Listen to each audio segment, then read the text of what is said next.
Kung isang araw ang pinagkukunan nyo ng tubig sa bahay, bigla na lang naglabas, hindi lang ng tubig, kundi ng mga butil-butil na parang ginto. Naisipan ko pong picturean yon para kung sakaling totoong ginto yon, syempre, baka yayaman ako.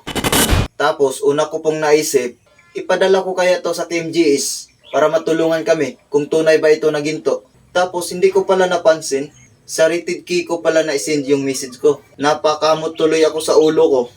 Kaya syempre, humingi na rin ako ng tsinilas. Baka kasi mabigyan ako eh. Sabi ko, Miss Corina, gusto ko sana yung habayanas. Ang pinanggagalingan ng tubig na parang may gold dust. Ang sementadong balon na ito. Nung una ko pong nakita yung parang ginto, tumaas po talaga yung balhibo ko. Kaya ang ginawa ko po, tumakbo po talaga ako sa CR at baka abutin pa ako sa brief. Tapos nung maghugas na po ako ng witpo, pagbukas ko po sa gripo ng CR namin, may ginto din pong lumalabas. Kung sakaling ginto po talaga yon, syempre katumbas nun ay pera. Para makolekta ang parang mga pira-pirasong ginto, sinasala gamit ang damit. Doon po sa may gripo, doon po lumalabas yung parang ginto. Hindi pa po namin iniipon lahat kasi hindi pa naman kami sigurado kung totoo po ba talagang ginto yun. Baka mamaya scam lang, sayang lang ang oras. Kaya ang ginawa ko na lang po noon ay nagtalpak na lang po ako. Ang laki na nga pong talo sa akin eh. Kaya sana totoo po yung ginto para makabawi-bawi ako sa talo ko.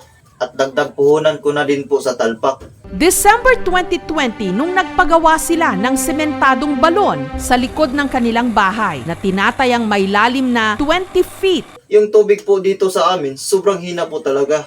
Lalo na po pag summer. Kaya syempre, laging naliligo yung mga tao dito sa amin kasi mainit. Kaya yun, nagkakaubusan talaga ng tubig. Hanggang nito lang daw linggo habang nililinisan ni Jeffrey ang ginamit na drum sa paglalaba. Napansin niya na parang may kumikinang sa tubig. Nung una po, malabo po talaga ang tubig na lumalabas dito sa gripo.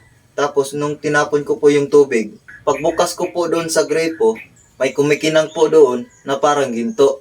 Siyempre, nagulat po ako. Ginto po yun eh. Bago pa raw nangyari yan, si Jeffrey parati na raw may napapanaginipan. Nanaginip po ako na parang may kumikinang-kinang sa panaginip ko. Nung nakita namin na parang ginto na yun, naisip ko, ito na siguro yata nasa panaginip ko, na gintong kumikinang-kinang. Kaya naman sina Jeffrey kumpiyansang ito na ang simula ng kanilang pag-asenso. Kung tunay po itong ginto, syempre, milyon ang halaga nun, yayaman na kami at makatalpak na din ako. At syempre, hindi na ako mangungutang sa agents. Kung sakali namang meron nga silang balon ng ginto, malaking tulong ito kina Jeffrey na ang kinikita lang kada araw 300 to 500 pesos. Minsan po, ang pinakamaliit kong panalo sa talpak ay 300. Pero kapag sinuswerte po ako, nakakapag-cash out po ako ng 1.5 sa isang araw. Tapos yung 500 po, binabayad ko sa agent. Umuutang po kasi ako doon pag talo na ako. Siyempre, gusto kong bumawi, baka sakaling swerte ako. Pero ginto nga bang talaga ang nasa kanilang balon? Para bigyang linaw, inimbitahan namin sa site ang mga tiga MGB ng DENR. Nagsagawa muna ng physical testing ang nakuhang parang ginto sa balon. So, unang tingin ko parang gold po ito. Magiging milyonaryo na nga ba sina Jeffrey? Base sa physical test. Parang gold po ito. Yung gold po kasi mabigat po talaga. Yung purong ginto po kasi, ang kulay nun, yellow gold na parang bakal. Dito po sa sample na nakuha natin, madilaw po ang kulay niya. Ang tila ginto na lumalabas sa balon. Posibleng synthetic glitters lang daw. Glitters po itong nakuha natin parang ginto. Baka po nilagyan ng glitters ng mga bata kapag naglalaro sila. Pero kukuha po kami ng sample para ito sa laboratory namin. Kung totoo ba talaga itong ginto. Wala po akong binibiling glitters. Gusto ko po sana ito ipatis kung tunay po itong ginto. Kasi sayang po, pangtalpak na, magiging bato pa. Pero para mas lalong masuri ang sediments, kumuha rin ng sample ang mga geologist para tignan ito sa laboratorio. Nalulungkot po ako, sir. Kasi imbis may pampuhunan sa talpak, nawala pa. Ang plano ko po muna ngayon ay mangungutang na lang po ako sa agents para makatalpak.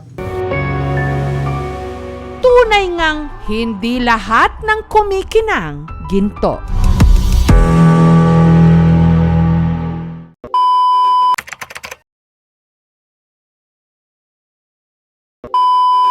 Shoutout nga pala kay Dadat, kay Nonong, at kay Liam. Yo, shoutout pala sa mga kapatid ko, sa nanay ko, sa tatay ko. At shoutout din sa mga taga-kurba na si Ivan, si Riniel.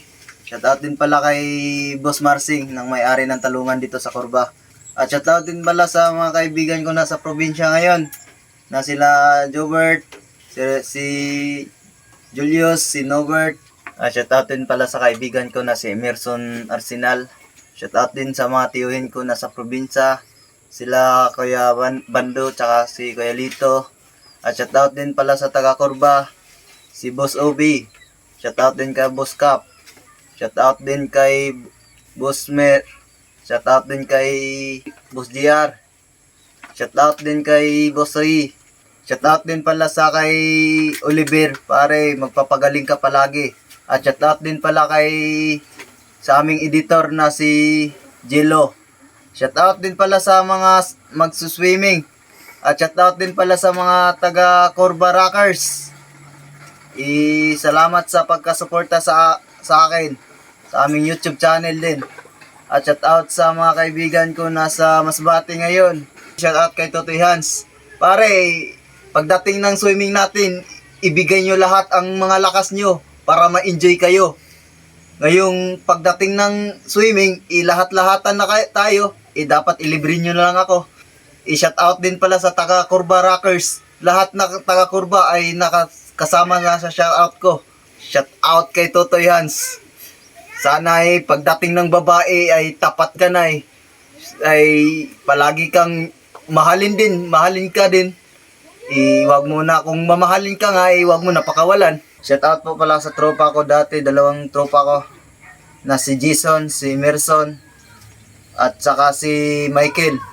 At shoutout din pala kay Joris. Shoutout din kay Gisa Ronya, kay Boss Jodel, kay Boss Carne, at kay Juday Ronya. Shoutout din kay Imat, kay Patoy. At shoutout din pala kay Bongbong Mamuyak. Shoutout din pala kay Tungit, kay Turbik. Shoutout din kay Bogard at kay Yokib. Huwag niyong makakalimutan mag-like, mag-share, mag-subscribe sa aming YouTube channel. Maraming salamat.